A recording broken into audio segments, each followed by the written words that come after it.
Welcome to Secura Law Experience. I'm Luis Elizalde, founder of Secura Law. I'm here with Stephanie de la Millar and Eduardo Borgar.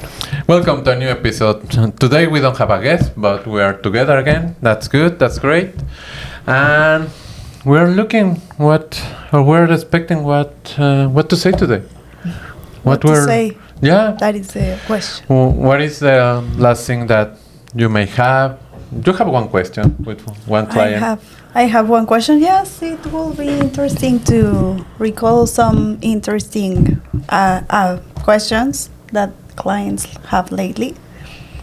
It's very common nowadays that you have more than one nationality.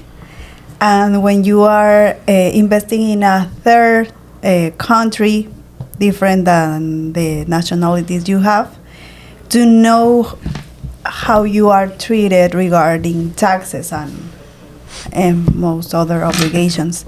But specifically, I mean, if you have two nationalities, what you think that you should do when you invest a property here? Well, for me, I understand that it doesn't matter which nationality you have. At the end of the day, you are or you aren't fiscal resident here. Exactly. So it doesn't matter which nationality you have, you're not a tax resident here. Exactly. I mean, to invest, you know? You'll be treated as a foreign. Yeah, but if you're earning money anyways. That's the question, because normal, when you're investing, for example, client that they are some age that is, let's say, older than 60 years, normally they invest for a second resident or for the winter that is too raw, too hard to say it in their country. So they came here to the paradise, of course, and they enjoy to be here 6 months. Okay, no problem. But what happens if you are looking to invest like 2-3 properties and you rent that properties and you earning money here, but you receive the money maybe in US, in Canada, in Europe? I don't know. What happened there? They have to pay taxes here. They have to pay taxes in US, in Canada. What happened there? Or all the others together. Yeah, and exactly. Pay taxes to everyone, every country. They are living here 6 months, and they're making money here. Invest. For example, let's say a Canadian guy. They have 3 properties, 2 houses and 1 condo two in Playa, 1 in Tulum. They rented vacational rentals, and they earning 5,000 US per month. But if it's not their principal income, they shouldn't be paying taxes here. What do you mean? They shouldn't move their whole taxing down here. They have to pay taxes for the earnings here. Exactly. But their primary residency tax purposes, it's not here. It's in their country of But what origin. happens if they pay taxes here? But for example, again, the same one from Canada, the experience that we have, we are not accountants, but all the things that our clients told us. And Manuel. And Manuel, our accountant, our partner accountant. And a friend. He said, pay taxes here. Let's say at 30% of the earnings. And they send that money back to Canada, or not back. They send the money to Canada. And in Canada say, hey, I already pay 30% in Mexico. Yeah, but here you have to pay 40. So they have to pay 10% more. But that because the treaty that we have between Canada, US, and Mexico. But something that could be good to know what happened in Europe, for example. Yes. They don't have to pay anything here. Or even more in Asia, no? Or in Asia also. Yeah, exactly. They are not very used to have treaties regarding double taxation. Yeah, exactly. That's crazy. That's something good to look about. Yeah.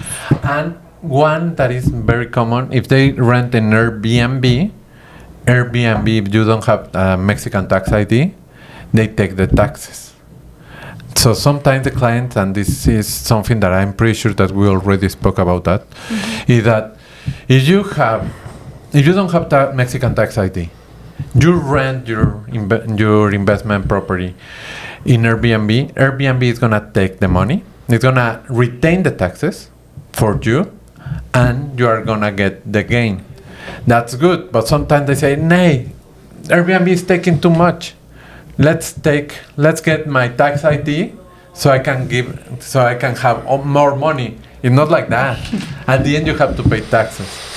So from my point of view, let's say that is going to be the question. From my point of view, is if you don't have tax ID in Mexico and you are a foreign, you are a Canadian, U.S. citizen, you rent your property through Airbnb, it's better that Airbnb retain your taxes, so you don't have to worry about to hire an accountant to pay taxes. Hey, I am earning less money. No, you are earning what you have to earn. Because if you do everything else by yourself, you need to get your tax ID, you need to hire an accountant, you have to make your monthly statements or your monthly payment of the taxes in Mexico is every month. So I think it's a headache. It's just an opinion.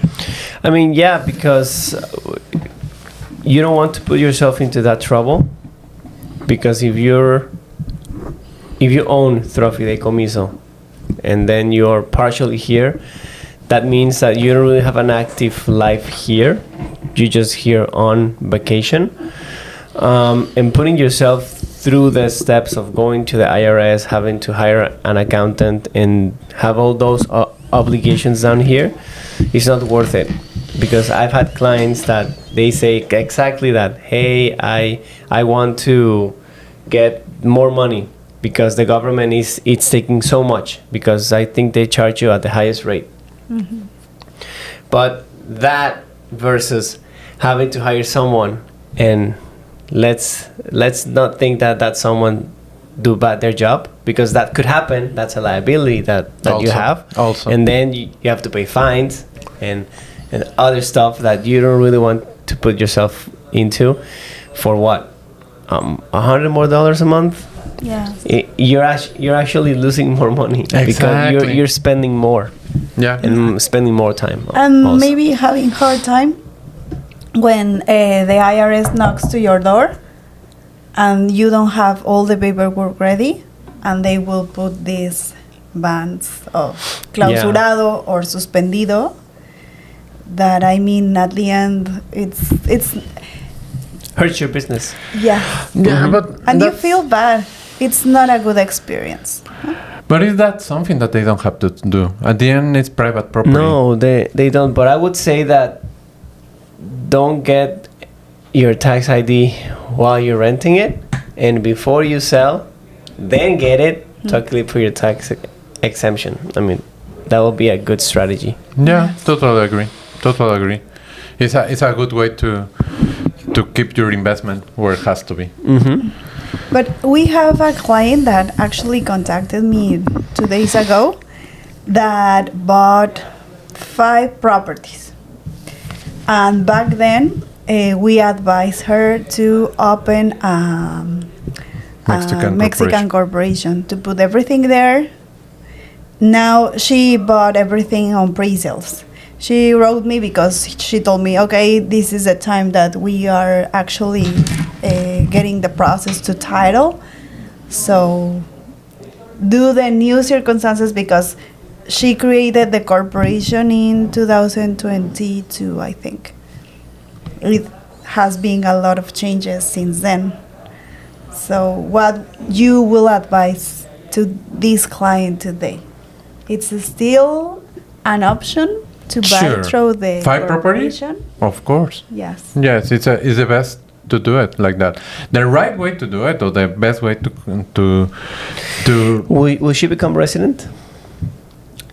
I don't know. I think that it's not interested in that. Make that difference. I would say just get one to yourself to apply for the tax exemption, and the rest in the corporation. But The still, one of the highest value. Mm-hmm. But still, I still thinking that the corporation is the best option. But you have to work on it. It's not like, okay, I have a corporation, I have 5 properties, I'm gonna sit waiting the money come. No, you have to work for it. They have to be aware of everything, because if you do everything not only by the book. You go a little more, like all the expenses, everything that you do. You get the factura. You get the invoice, everything. You make deductions, and maybe you don't need exemption. You are gonna have really good deduction, but has to be related to the properties. You can, as a corporation, you can go and ask for license to, like not an hotel, but you can rent properties. You know, that kind of things. The best way to do it is you get the properties on fideicomiso, then open a corporation that is the one that is going to rent the property, because a corporation do commercial or all the business, and you as a beneficiary of the trust or fideicomisos, you only hold the properties as owner, and the one that is making the business is a corporation. So any liability is going to be directly to the business. You are covering your property because you are the owner. But of course, they don't want to spend that kind of money. But for 5 or more properties, I think that could be another option also. But Okay. in this case, 5 properties in a corporation, I think it's okay. But it's hierarchy. They have to be aware of all the responsibilities now. Because having And what the corporation is expected by the government to do. hire people, for example, even though we know you aren't, because you're just using as a shell company. But I mean, No, but I don't think it's using it as a shell company. If they buying property, yes, it kind for the authority sides, it looks like one. What I'm thinking is, and I'm thinking now, that you can not hire people, but say, okay, I'm doing business through the corporation that is managing these 5 properties, and I'm hiring someone, but it's not that I'm hiring employees. I'm hiring another companies to perform the job that I need to. Exactly. But you have to support and create the documents that actually prove that. And expect the government's visit, because you're not gonna take that away. I mean, they're gonna go and check, and you have to provide everything, right? No, but that's the thing. If you are doing everything, that's the thing. You are not gonna sit and wait that money come. You have to work on it. That's the issue, because when they get in this, when they are getting the brokers and hey, you're gonna get a ROI of 30% per year if you, dude, but you have to work for it, you know. So if she has a property manager, if they have someone to clean the houses or the units or the real estate, they need a contract. They need to hire accountant. They need to hire, because if they don't have residents, they cannot sign. They can be shareholders for sure, but they cannot sign. They cannot be administrator of their own company. They're gonna be the owner through the shares, because they are the owners, but they cannot sign because they don't have faculties. If they don't have residents, temporary resident with permit to work, or temporary or permanent resident, and they don't have that, they need to hire someone to sign all the documents. So they need to appoint an administrator, someone that has faculties to sign documents. They need to hire an accountant. They need to hire an attorney to sign document, to review, need contracts. If they do everything by the book, I don't think that it's gonna be a problem. yes, and I mean, a hack, it will be that create your corporation. Even doesn't matter if you are resident or not, but try to start your process, your immigration process. So in the articles of incorporation of the corporation, you can be at the sole administrator and say that you will actually perform your position in the company once that you have your immigration process, and you will save money because you won't need another shareholders meeting, so you can be appointed as the sole administrator. And in that, you appoint or you grant power attorney so someone else can sign. Exactly. Meanwhile, you're getting your residence. Yeah, And with makes that sense. hack, you will save about 2,000 US. Yeah, No? easy. Yeah. Around that, yeah. But you have to be advised by an accountant and an attorney before you start the process. Otherwise, if you, I mean, notaries are great, but if you go straight to the notary only takes notes of what you want to do, and they put it in the safety papers that they have, and they print it. That is the only job that the notary has because it is stated on the law. Okay. You know what? That thing that you said, that's happened in a company a corporation that I just reviewed from another client.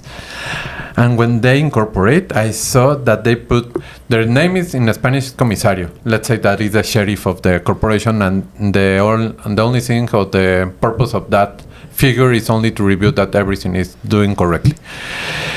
So it's not that is forbid in the law that the sheriff cannot be or cannot have power of attorney, but it's just common sense and says, okay, someone that is gonna review what is doing the company, if they have faculties, lose all the purpose. Cannot participate. They are liable. Exactly, but they did it. Why? Because they go with the notary public.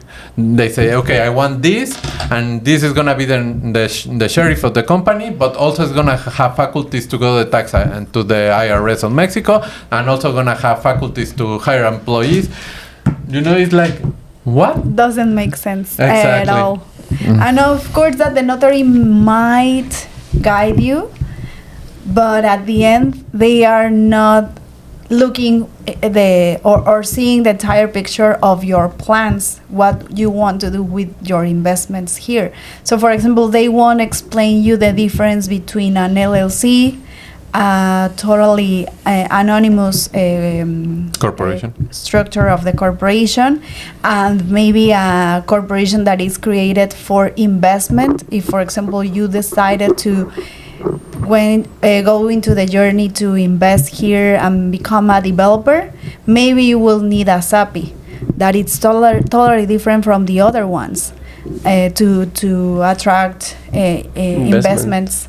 So that it's totally different, the structure, and it needs a little bit more of adjustments. But it's really hard that they are always so overworked that it will be hard for them that you really explain and that they can put in paper what it's the best for you. Not impossible, but No, it's of course not. but it's hard for them. Yes. Yeah, totally. Yes, and because they are very on to comply with all the rules that it regulate their activity. So, I mean, at the end, they have less time than an attorney that is dedicated to your case will have to study and analyze the situation and create the tailored suit for your specific request or need. Yeah. The thing is that the truth is that Notary Public, of course, is an attorney. They have a lot of experience. They are really good, of course. That's the reason they are Notary Publics. You know? They help us to comply with Yeah, everything because but- sometimes they say, you can't do that. But And at the end, they only certify the legal action that you are doing. To say the truth, it's something like that. They are giving faith of what the parties are doing. yes. And that's it. Of course, by law, they have to follow all a process. They have to review the documents. But Yeah. This analogy, like you are coming to Mexico and you want tacos. And you say, give me 2 beef tacos. With everything? I mean, all the things that we usually put in a taco, and you say, I guess so. I don't know. You tell me. And the notary will say, yes, of course. Because that is the process. mechanism. Exactly. And they don't have to interfere with it. But an attorney will say, I don't know if you have to be careful with the sauce. Or maybe not so much cream because your stomach will hurt later. You know, that kind of special things that exactly. The mechanism of the notary doesn't allow it. It's a process that they have to fulfill. So And something important also is that not all notaries have experience with foreigners. I mean, you also have to take that into account. And yes, that's, totally agree. And totally that's agree. why we interfere here, because between all the law firms, we are the ones with experience with foreigners, and that's a different story that for normal Mexicans, right? So you need to check for that also. So you tell me that I am normal? I'm not normal? We are normal. We're average, yeah. Okay, thank you. But in front of the law, we're treated differently. So Yeah. Exactly. Yeah, no, foreigners totally agree. and Mexicans. So we have to be careful, because if you don't know that, you're gonna get yourself into trouble, because you're not gonna be using or doing the actual things that you need to do because you are a foreigner. Totally. For example, they're gonna give you all the powers of attorney, but since you're not resident, you're with your hands tied. You cannot do anything. You will need to pay for another shareholders meeting to appoint somebody else in the meantime. So giving and having that knowledge will help. And you know what? There years ago it was like, okay, I'm gonna appoint you, or you're gonna be like the administrator of your company, but because you don't have the residence, no worries. Grant yourself a power of attorney, so you will have faculties. It doesn't work like that. Used to be a good idea. At the moment of the incorporation, or to incorporate the company, okay, like makes sense, but at the same time not make sense. You know, so don't go that way. Appoint someone else. Yeah. Someone that you trust, that you know that has faculties in Mexico. Could be an accountant, could be an attorney, could be a friend. So, and something also very important, you do not, if you are going to do administration, develop of any real estate development, anything like that, you don't need Mexican in your corporation or in the shares. Because sometimes I hear like, hey, I gonna start investment in properties. But I hear that in the company I need one Mexican as a shareholder. And No. the bartender is so a good friend. Yeah, exactly. So it's he not will like be that. my partner because he's Mexican. Yeah, no, you can have a company, a corporation in Mexico, 100% shareholders owned by you and someone else. Has to be 2 person. That's it. And you need to appoint a grant power attorney if you don't have the faculties, and that's it. Yeah, I think that's the most common misconception. They Yes. think that they need a Mexican to create a corporation, which is not true.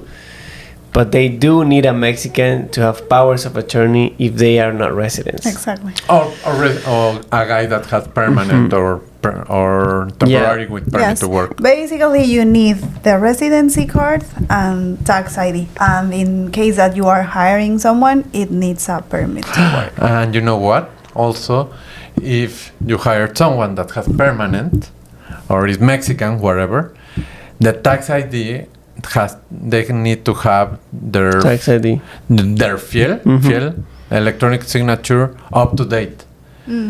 Because if they they're don't have gonna be that, the one linked to it. also it's not. Yeah, a lot of things is happening, but believe me, from my point of view, I think it's good.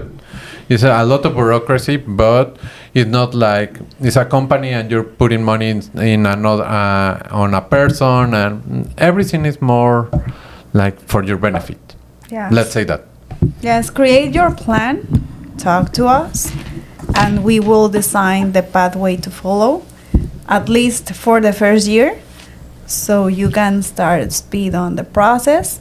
And afterwards, maybe you can manage more every time because you are learning, of course. And that it's also, I mean, kind of the mission here, that you take informed decisions and then you can do it by your own. Some of the things, there By are your own, things yeah. there are things that it cannot be made by your own.